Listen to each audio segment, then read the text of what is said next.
Dog owners know our furry friends can be a lot to keep up with. But when those tough moments come, you have options. Shooting your dog in the face should not be one of them. And if you do happen to shoot your dog in the face, please don't write about it in your autobiography.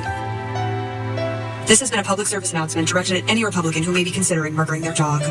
Joining us now is dog trainer Zach George, host of Zach George's Dog Training Revolution. CNN. I wonder from your perspective, when you hear that this 14-month-old wire-haired pointer, beautiful dogs, by the way, was out of her mind with excitement, chasing birds on a hunt, attacking chickens.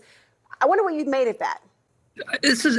This is an astonishing story, to say the least. The behavior described here is very typical adolescent behavior out of a dog that's been selectively bred to have endless stamina and endurance. And it really speaks to the fact that the general public is deeply confused about dog behavior and how to treat them. That's something we advocate for a lot on my social media to try and help educate the public around modern humane treatment of dogs. And she says that she put the dog around other older dogs in a hunting setting to teach her how to behave. Mm-hmm. She talks about using an electronic collar, but then at the same time, she calls the dog untrainable. I mean, when you hear that, I mean, do you get the sense that she really tried her level best to actually train this dog? I don't know what her personal best would be, but yeah, there are many more appropriate ways to train dogs than that, especially with electric collars and aversive methods like this that rely on pain, fear, and intimidation. Those are strongly correlated with increased aggression in dogs. Now, if Kristi Noem was a real contender, if she was a serious contender, this wouldn't matter.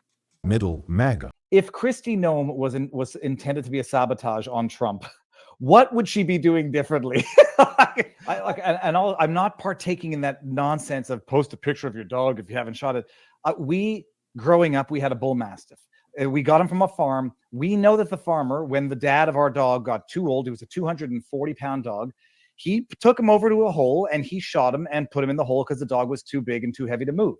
I wouldn't do it like that, and I won't judge a farmer who does it like that. That being said, I doubt that person would have taken to Twitter or written in a book as a mark of character. We also had a dog.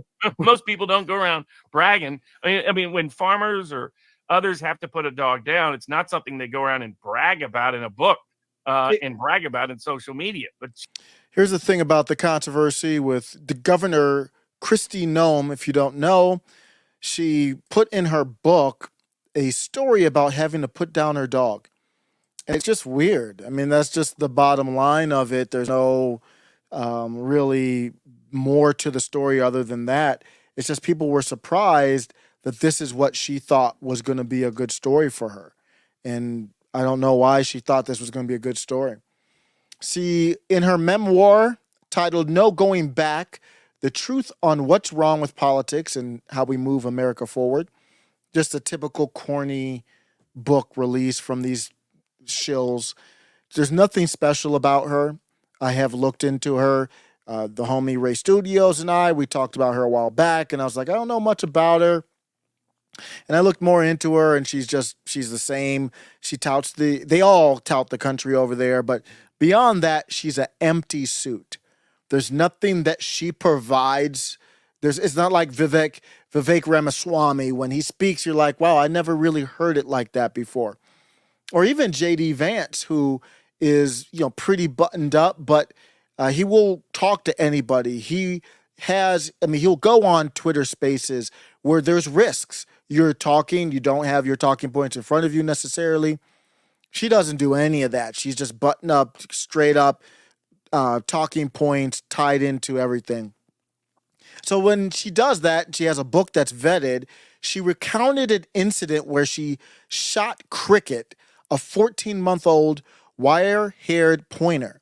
According to Noem herself, Cricket exhibited aggressive behavior and failed to train adequately for hunting.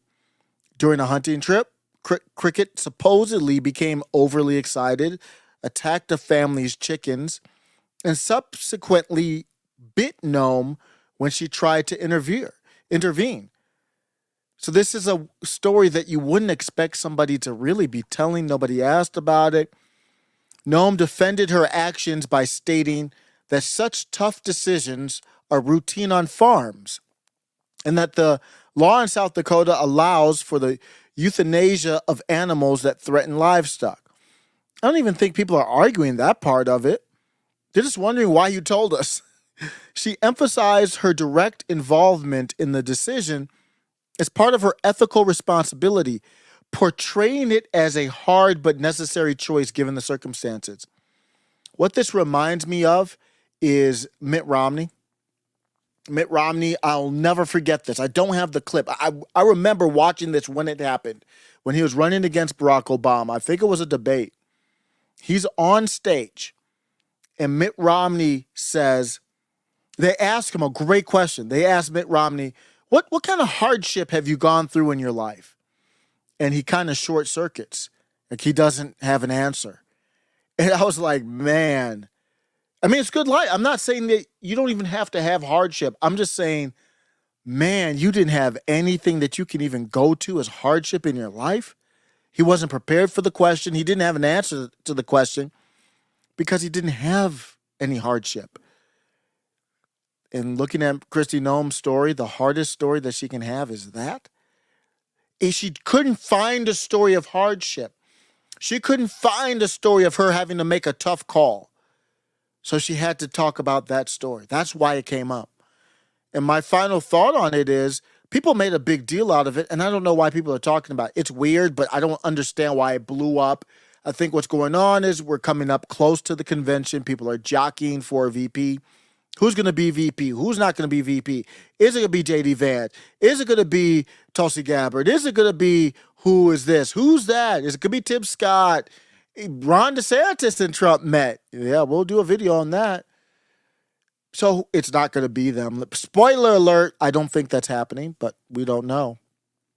But people don't want her to be VP for whatever reason. And they astroturfed this dog story as if it were a big deal. It's awkward. I do want to know what are you thinking? It's a bad decision, but it's not as bad as people are making it out to be. It's not what we have a country to save, yo.